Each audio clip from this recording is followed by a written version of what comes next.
மக்கள் அனைவருக்கும் வணக்கம். இந்த பார்த்தீங்கன்னா விறுவிறுப்பாக போய் கொண்டிருக்கிறது நம் தமிழகத்தின் அரசியல் களம் அப்படின்றத ஏன் கேட்டிங்கன்னா, நிறைய கட்சிகள் இருந்து நிறைய பேர் மாறுகிறார்கள், தாவுகிறார்கள், பல்ட்டி கூட அடிக்கிறார்கள்.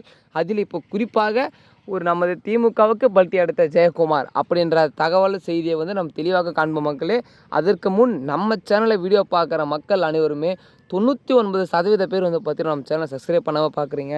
மக்கள் அனைவருக்குமே உங்களுக்காக நாங்கள் செய்திகளை தேடி தேடி கடின உழைப்பால் நாங்கள் உங்களுக்கு தெரிவிக்கிறோம். ஆனால் உங்களிடமிருந்து எங்களுக்கு எந்த ஆதரவும் வரவில்லை. மக்களிடம் நாங்கள் எதிர்பார்ப்பது எங்களுக்கு ஆதரவு அளியுங்கள். மறக்காம நம்ம சேனலை சப்ஸ்கிரைப் பண்ணிக்கோங்க.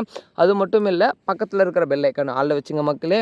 அப்போ தான் நம்ம போகிற ஒவ்வொரு நோட்டிஃபிகேஷன் வரும், நீங்களும் உடனுக்குடன் தெரிஞ்சுக்கலாம். அதாவது திமுகவுக்கு பல்ட்டி அடித்தார் ஜெயக்குமார். எவர் ஏன்னா திமுகவுக்கு போனோம், அவர் அதிமுக தானே இருக்கார் அப்படின்னு கேட்டிங்கன்னா, அதில் தான் நான் இப்போ தெளிவாக கூறப்போகிறேன். வாங்க மக்களே, முழுமையாக கேளுங்கள். அதாவது என்ன கூறுகிறேன் என்று அப்போ தான் உங்களுக்கு தெரியும்.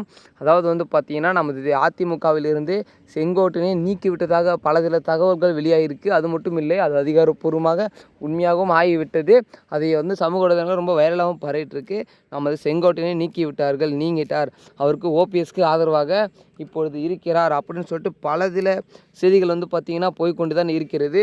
இதில் குறிப்பாக பார்த்தீங்கன்னா, நீங்கள் மட்டும் போக மாட்டேன்னா நானும் வரேன்னு சொல்லிட்டு திடீரென திமுகவுக்கு பல்ட்டி அடித்தார் ஜெயக்குமார். அதாவது அதிமுகவில் பார்த்தீங்கன்னா செங்கோட்டையன், ஜெயக்குமார் என்ற இருவருமே அந்த கட்சிக்கு பல சில நலத்திட்டங்கள் பார்த்தீங்கன்னா கூட இருந்து சப்போர்ட் பண்ணிருக்காங்க. அது மட்டும் இல்லை, நிறைய காலம் பார்த்திங்கன்னா அந்த கட்சியில் இருக்கிறார்கள். மூத்த அமைச்சர்களும் அவர்களும் இருக்கிறார்கள்.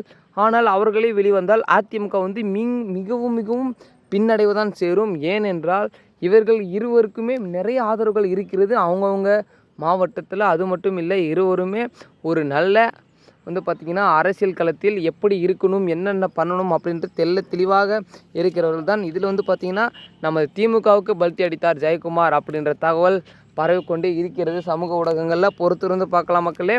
அவர் திமுகவுக்கு பல்ட்டி அடித்தாரா, இல்லை மீண்டும் அதிமுகவுக்கே உழைத்து மீண்டும் அதிமுகவை வெற்றி பெற செய்வாரா என்பதை பொறுத்திருந்து பார்க்கலாம் மக்களே. அரசியல் தொடர்பான நிகழ்வுகளை உடனுக்குடன் தெரிஞ்சுக்க மறக்காமல் நம்ம சேனலை சப்ஸ்கிரைப் பண்ணிக்கோங்க. ஓகே மக்களே, அடுத்த விரைவில் அடுத்த கனவில் சந்திக்கிறேன். நன்றி, வணக்கம்.